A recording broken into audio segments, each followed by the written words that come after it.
Bonjour à tous et bienvenue dans ce Swiss Bliss. Nous sommes le 8 décembre 2024, dimanche 8 décembre. Il fait moche, il fait froid, c'est l'automne, c'est bientôt le Noël, c'est bientôt l'hiver, il neige de plus en plus bas. Bref, c'est une semaine qui termine un peu dans la grisaille, même si les marchés financiers continuent de cartonner et de terminer au plus haut de tous les temps. L'Allemagne au plus haut, les États-Unis au plus haut, la France pas au plus haut. Mais ça ne saurait tarder avec le retour du président Macron et du fait que c'est un génie parce qu'il a reconstruit Notre-Dame de Paris. On fait le point de la situation tout de suite sur ce qui s'est passé dans le monde, en Suisse, un peu partout, ici et ailleurs.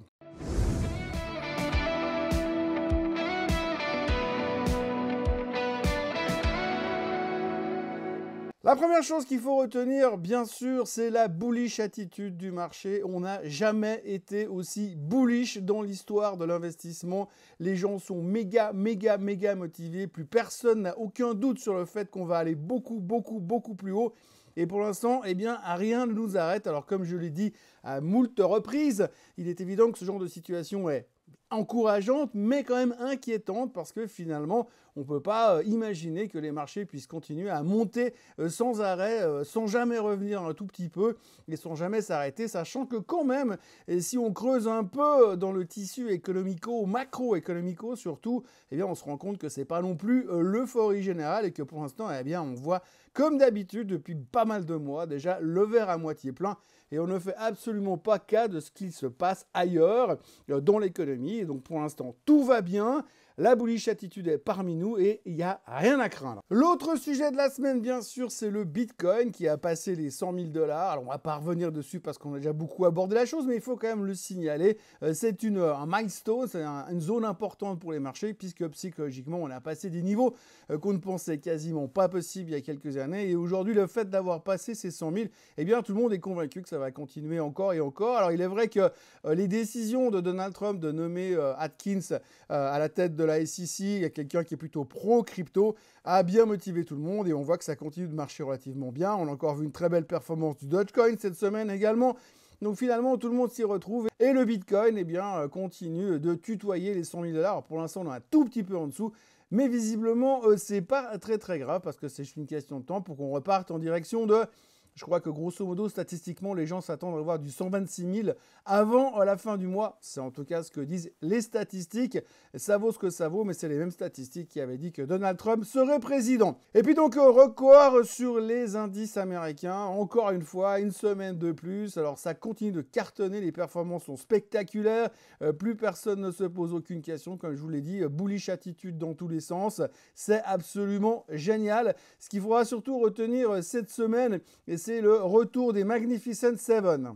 Alors oui, les Magnificent Seven, on n'en avait plus tellement parlé ces derniers temps, enfin, sauf Nvidia, puisque Nvidia, c'est un petit peu à part, c'est le Magnificent Only One pour l'instant. Mais en tous les cas, les Magnificent sont de retour. On a vu des très belles performances sur Apple, des très belles performances sur Amazon, qui est en train de littéralement exploser.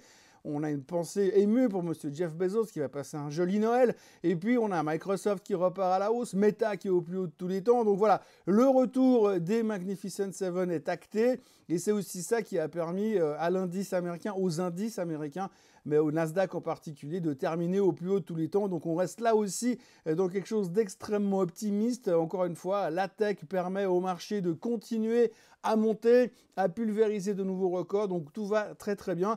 Et puis les records ne sont pas qu'aux États-Unis, puisqu'on a vu également qu'en Allemagne, ça cartonnait. L'Allemagne a pris quand même près de 5% sur toute la semaine dernière, alors que finalement, il n'y a rien et que les chiffres économiques sont toujours extrêmement, on va pas dire dégueulasses, mais ils sont pas extraordinaires quand même.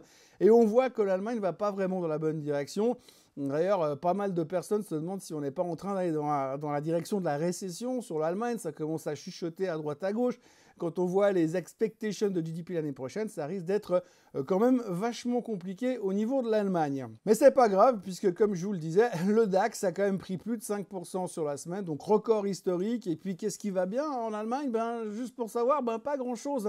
Si on revient un petit peu sur les chiffres, regardez par exemple, il y a eu la semaine dernière les chiffres du PMI composite qui ont été publiés pour la zone euro, qui est tombé à 48,3 au mois de novembre. Son plus bas niveau depuis 10 mois. On était à 50 en octobre pour la bonne bouche. Ce chiffre indique une nouvelle contraction de l'économie de la région. L'Allemagne, la France, l'Italie enregistrent toutes des baisses dans l'activité commerciale. Et donc, du coup, ça va nous amener une petite réflexion assez intéressante pour la Banque centrale, la BCE, qui se retrouve dans une situation qui n'est pas hyper simple, hein. L'économie est en difficulté, elle a besoin d'un soutien monétaire, mais on a vu ces derniers temps que l'inflation avait tendance à vouloir repartir à la hausse et que le prix de la consommation était relativement cher. Donc, a priori, la BCE devrait baisser les taux ce jeudi d'ailleurs, puisque ce serait une ce jeudi, 25 points de base. Mais ils vont faire attention parce qu'il ne faudra pas être trop agressif, histoire de ne pas non plus stimuler trop l'inflation.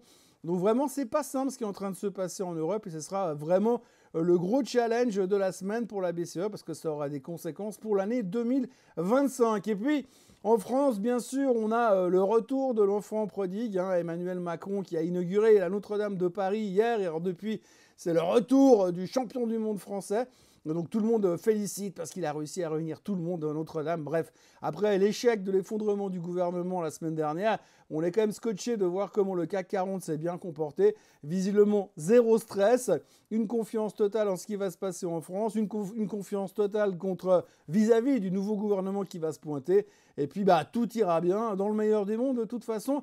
Aucune question de ce côté-là. Donc l'un dans l'autre, ce qu'il faut retenir sur cette semaine, c'est que c'était absolument magnifique, que tout allait relativement bien. Il n'y a vraiment pas eu de mauvais comportement des marchés financiers. Le Bitcoin au plus haut, le DAX au plus haut, les États-Unis au plus haut, la Suisse qui se traîne comme d'habitude, mais ça on a l'habitude justement. Donc voilà, pour l'instant, on a un peu l'impression que tout va très bien, voire peut-être même trop bien sur les marchés financiers. Pourvu que ça dure, j'ai envie de vous dire. A priori, on sait bien qu'au mois de décembre, en général, c'est pas le pire mois de l'année. Donc on a toujours ce Christmas rally qui se pointe et on a les marchés qui continuent généralement à monter. Néanmoins, méfiance les amis, parce qu'il y a quand même 2-3 choses qui sont en train de nous dire tout ne va pas si bien quand même. Petit détour par la Suisse, le taux de chômage en Suisse a été légèrement augmenté à 2,6% en novembre contre 2,5% pour le mois d'octobre. Le nombre de chômeurs a augmenté de 4% pour atteindre 121 114 sur ces 30 derniers jours. Et puis alors, le sujet de vendredi, bien sûr, vous l'attendez tous, c'est les non-farm payrolls. Donc aux États-Unis, le taux de chômage a très légèrement augmenté en novembre à 4,2%, un peu comme prévu par les experts. On était à 4,1% en octobre. Ensuite, selon les calculs savants des clowns du Bureau of Labor Statistics, l'économie américaine aurait créé 227 000 emplois en novembre et ils ont même réussi à réviser les chiffres du mois dernier à la hausse, 36 000 contre 12 000 annoncés. Les attentes du marché étaient autour des 200, 210 000. C'est donc un superbe mois pour l'économie US. Youhou! Enfin, si on pense que ces chiffres sont vrais, hein, ce dont je doute fortement personnellement. Alors, rappelons quand même que octobre avait été marqué par plusieurs événements exceptionnels, entre autres l'ouragan Helen, l'ouragan Milton, les grèves chez Boeing. On estime que les grèves auraient pesé quelque chose comme 100 000 emplois sur les créations de postes. On peut donc supposer qu'ils ont remis les 100 000 de moins qu'il y avait le mois dernier sur ce mois-là. Donc c'est virtuellement des jobs qui ont été créés, mais ce n'étaient pas des jobs qui ont été supprimés, c'est simplement des grévistes qui retournent au travail. Donc ce n'est pas la création d'emplois, mais ça fait plus joli dans la photo. Alors on met création d'emplois. Mais en conclusion, ce qu'il faut retenir, c'est que ces chiffres démontrent que l'économie reste robuste, en théorie, et qu'il n'y a aucun doute sur le fait que la Fed va baisser les taux au mois de décembre. Après, si on regarde un tout petit peu plus loin, et si on se base sur d'autres sondages, une enquête sur les ménages américains a montré la semaine dernière qu'il y avait une faiblesse significative qui n'a rien à voir avec les NFP. Le nombre de personnes employées ont chuté de 355 000 en novembre. Et il y a donc quelqu'un qui ment dans l'histoire, ou alors quelqu'un qui ne dit pas la vérité. Toujours est-il que dans le même thème, on a aussi appris la semaine dernière que sur le mois de novembre, il y a 111 000 emplois à temps plein qui ont été supprimés et 268 000 à temps partiel. Mais comment les gars ils arrivent à t'annoncer 227 000 créations d'emplois dans la même période? On peut se poser la question. On peut encore noter que le chômage de longue durée représente maintenant 1,7 million d'Américains qui sont en chômage longue durée. C'était 1,2 million il y a une année, 500 000 personnes d'écart. Et puis si on observe toujours les chiffres de vendredi, on apprend aussi que le gouvernement américain, à l'intérieur de ces 227 000 emplois, 33 000 postes ont été créés par le gouvernement américain en novembre. Au moment où le gouvernement démocrate est en train de sauter et qu'il change de président, les mecs, ils ont engagé 33 000 personnes, sérieusement? Bon, bref. Et puis si on va creuser un peu plus loin dans le secteur privé, depuis 9 mois, le secteur privé perd des jobs. 214 000 emplois de moins sur l'année en glissement annuel. Le seul mois de 2024 où c'était positif, c'était janvier. Donc on peut quand même se demander comment ils ont été capables de trouver ces 227 000 emplois. Est-ce que c'est simplement 227 000 Pères Noël qui ont été engagés pour les fêtes et qui vont se faire virer le 25 décembre, juste histoire de publier des chiffres tout pourris au mois de janvier pour l'investiture de Trump? On peut se poser la question. On peut même aller encore un tout petit peu plus loin parce que si l'inflation, comme le montraient les chiffres du CPI, du PPI, du PCE il y a quelques jours, mais si l'inflation continue de repartir à la hausse, est-ce que la Fed ne va pas se retrouver dans une situation un peu ambiguë? Une situation qui pourrait les pousser éventuellement à remonter les taux ou à devoir remonter les taux pour empêcher ce retour de l'inflation. À moins que Trump leur interdise de le faire, ce qui n'est pas complètement impossible. En tous les cas, vous aurez bien compris qu'on va beaucoup reparler de cette thématique de l'emploi qui, pour moi, semble complètement bidonnée et il y a quelque chose qui ne joue pas d'un côté. Soit il y a trop d'optimisme, soit il y a trop de pessimisme, mais en tout cas, il y a un truc qui bug au niveau de l'emploi. Et ça, encore une fois, au milieu de ce marché où on est hyper confiant de tout, eh bien, on ne veut pas le voir. Si on regarde les performances de la semaine, donc on a le Dow Jones des transports qui est en baisse de 4,2%, mais ça, on s'en fiche un petit peu. Le pétrole qui baisse, on y reviendra dans les graphiques tout à l'heure. L'or qui baissote, le Dow Jones en baisse de 0,6% et pour le reste, c'est tout du vert un peu partout. Le SMI qui monte quand même de 0,14%, c'est limite euphorique.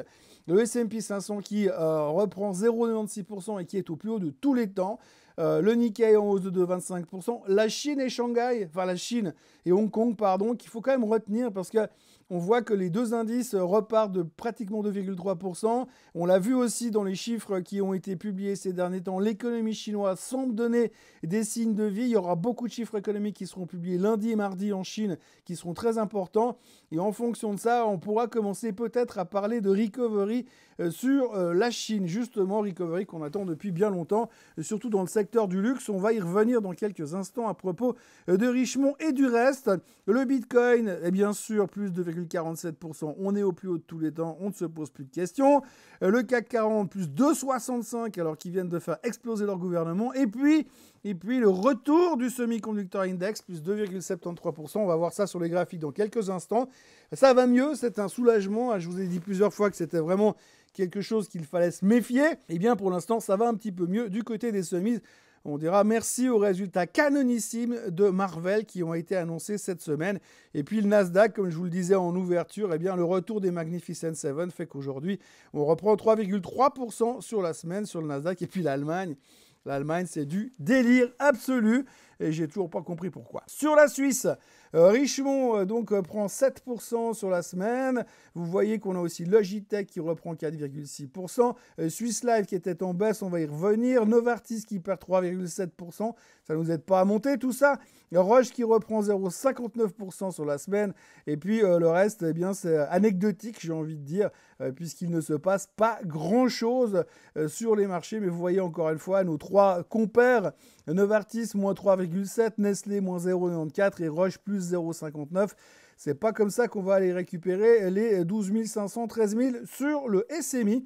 Donc ça reste relativement compliqué et mou, j'ai envie de dire. Surtout mou, c'est le premier mot qui me vient à l'esprit. Passons maintenant au graphique de la semaine. Donc vous voyez, au graphique au pluriel, vous voyez que le SMI se bagarre et a de la peine à passer cette moyenne mobile des 200 jours. On a essayé, mais cette semaine, ça n'a pas fonctionné. Donc on termine juste en dessous de la moyenne mobile des 200 jours sur le SMI. Notre tendance long terme, depuis longtemps, n'existe plus. Elle a été cassée. On est sous cette moyenne mobile des 200 jours. Et vous voyez qu'on se rapproche ici d'une dead cross sur le SMI. Alors attention, parce que ça, c'est quelque chose qu'on va regarder quand même attentivement et qu'on surveille depuis un moment. Le marché n'arrive pas à casser ces résistances de la moyenne mobile ici. Et pour le faire, eh bien, il faudra des big names en Suisse qui se réveillent un petit peu. Mais là, franchement, ça a l'air quand même très, très compliqué à très court terme. Le S&P 500 est au plus haut de tous les temps. Ça se passe de commentaires. Vous voyez que ce wedge ascendant qui est cassé nous amène gentiment. On va aller chercher les 6400 sur le S&P.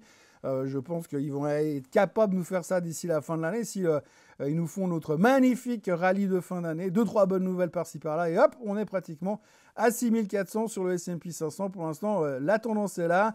Comme disait l'autre, il ne faut pas lutter contre la tendance. Et vous voyez, quand on voyait la moyenne mobile des 50 jours sur la Suisse qui courbait vers la baisse avec la moyenne des 200 qui courbait aussi, vous voyez la différence Aujourd'hui, vous avez une moyenne de 200 jours qui est quasi droite. Et puis là, vous avez même les 50 jours qui s'écartent encore entre les deux.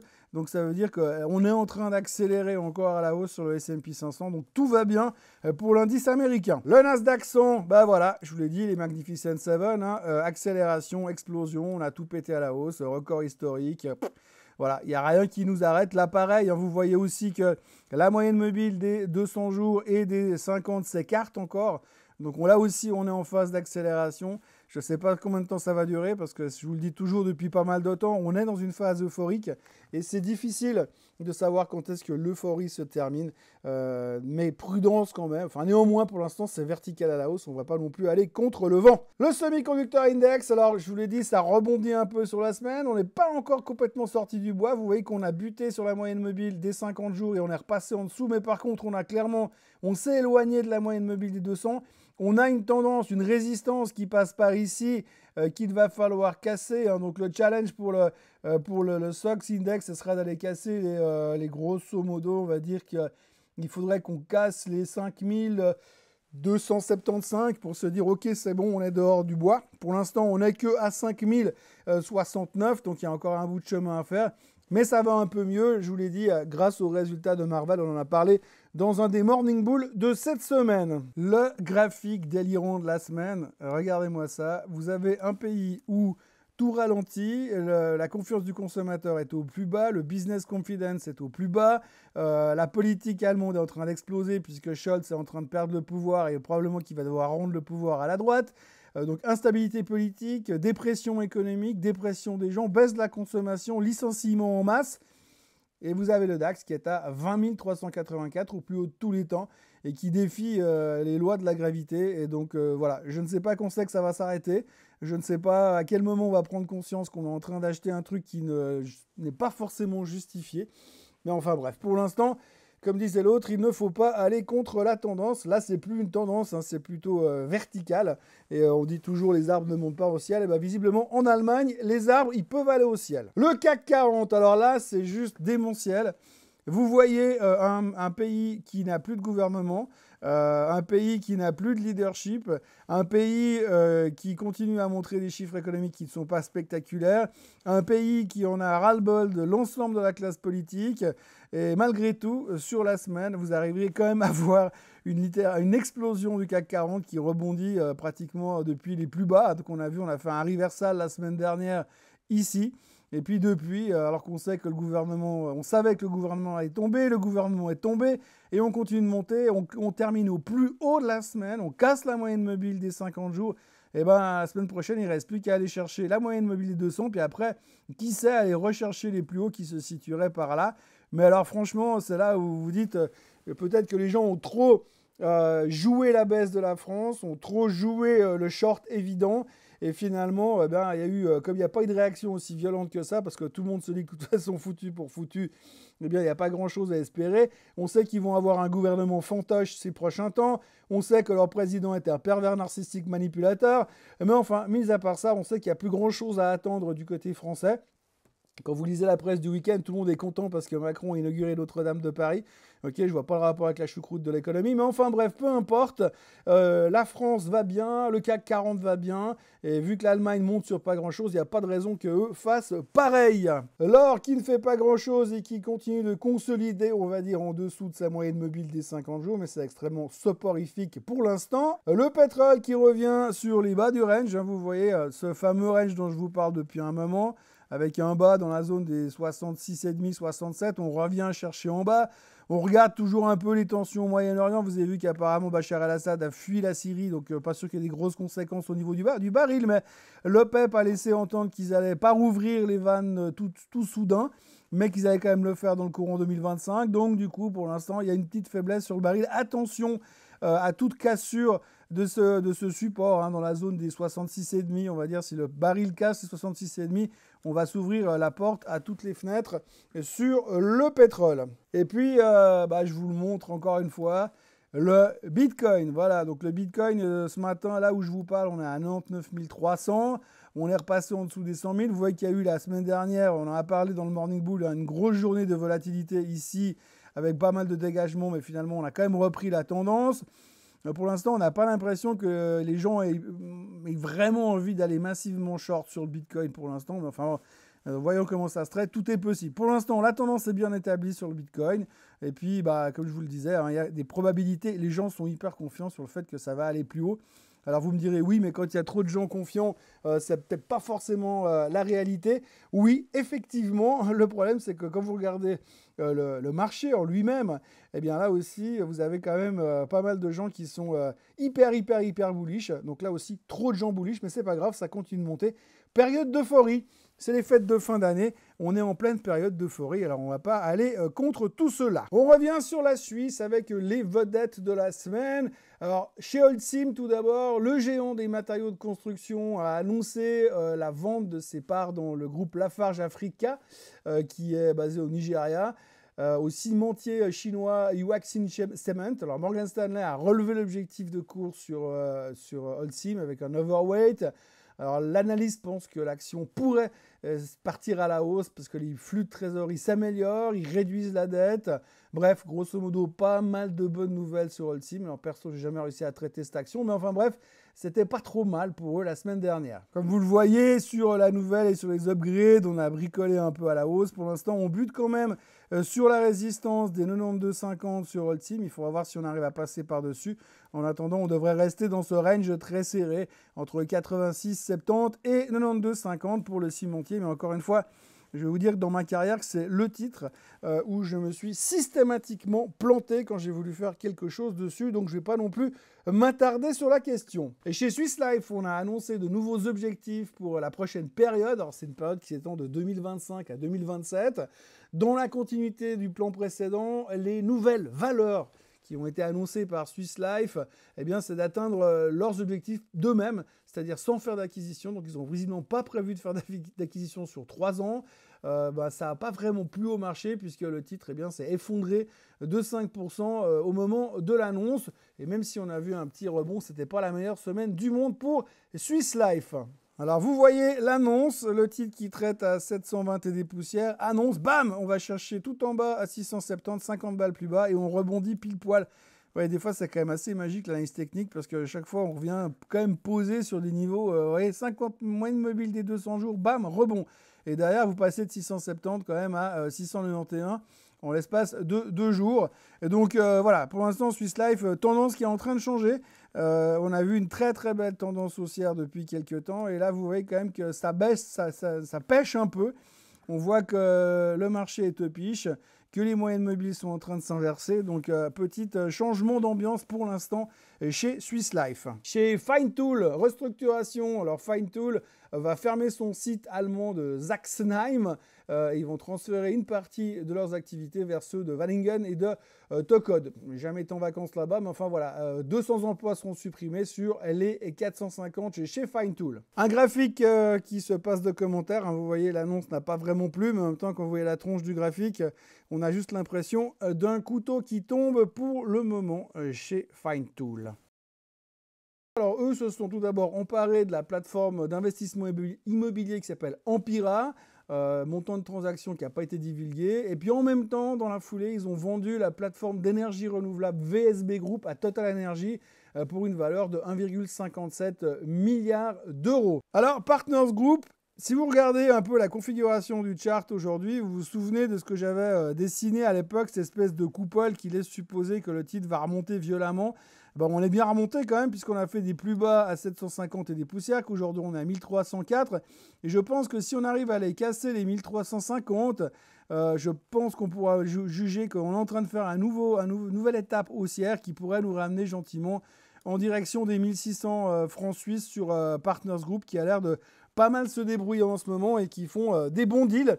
Donc, ce qui pourrait être encourageant pour l'avenir. En tous les cas, perso, ce genre de chart fait partie des graphiques où je ne peux pas vous expliquer pourquoi, mais j'ai l'impression que ce machin, ça va nous péter encore à la figure à la hausse. À propos de péter à la figure, on notera que Meyer Burger s'est envolé de 196% l'autre jour. Alors, la société de cellules photovoltaïques a obtenu un financement de 39,48 millions de francs suisses.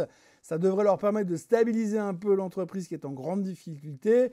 Mais pour bénéficier de cette somme, le groupe va quand même prouver et montrer qu'il a réussi à convaincre un de leurs importants clients pour leur accorder aussi sa confiance. Alors, je vous montre le graphique comme ça, parce que oui, il y a eu un spike de 200%, mais vous voyez que quand ça vaut rien, 200% sur un graphique, ça ne se remarque pas non plus, hein.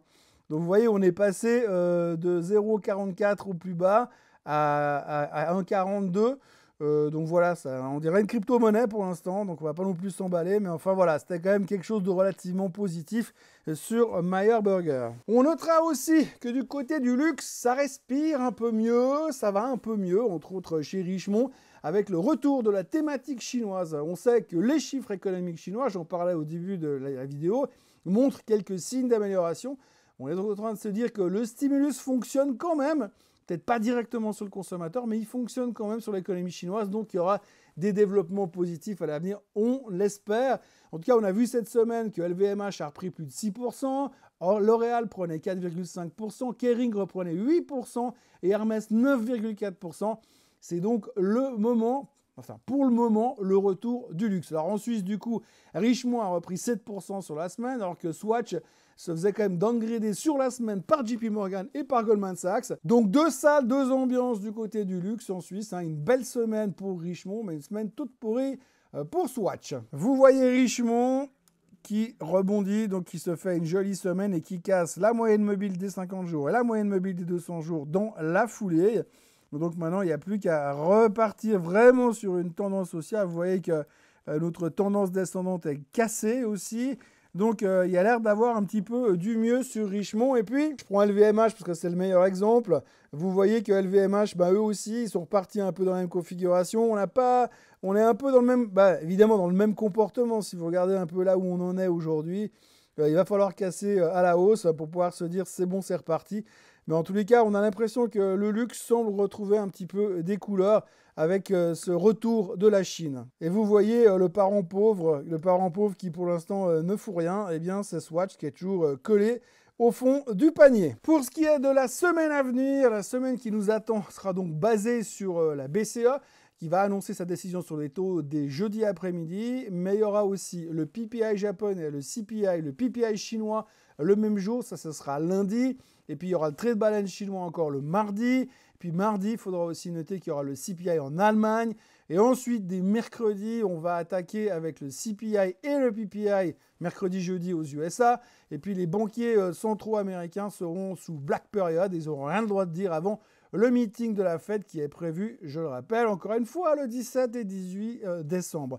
Alors, ce qu'il faut retenir, c'est que on va avoir pas mal d'informations via de la BCE, on va avoir pas mal d'informations sur la thématique du CPI. Je le disais par rapport à l'emploi qu'aujourd'hui, vous avez le CPI, le PPI, le PCE qui semblent redonner des signes de vie. Alors, la bonne nouvelle, c'est que pour l'instant, le pétrole est au plus bas et que ça fait pas mal de ce côté-là. Mais sur le reste, ça continue à rester relativement problématique. Les coûts à la consommation, les coûts de la consommation, elles sont extrêmement délicats à gérer en ce moment aux États-Unis. Donc, ce sera très intéressant de voir ce que va sortir le Bureau of Labor Statistics avec le CPI et le PPI pour voir si il n'y a pas quelque chose qui est en train de se passer au niveau de l'inflation, ce qui pourrait nous faire nous poser des questions sur les prochains mois. En tout cas, pour l'instant, ce qu'il faut retenir de cette semaine, c'est que c'était méga bullish, qu'on est méga euphorique et que pour l'instant, tout va bien, dans le meilleur des mondes. Moi, je vous souhaite un excellent dimanche et je vous retrouve demain matin pour un nouveau Morning Bull Live. N'oubliez pas de vous abonner à la chaîne Swissquote en français, de liker cette vidéo, de la partager, de la commenter. Et bien, autrement, pour ça, à demain. Allez, soyez forts. Bye bye.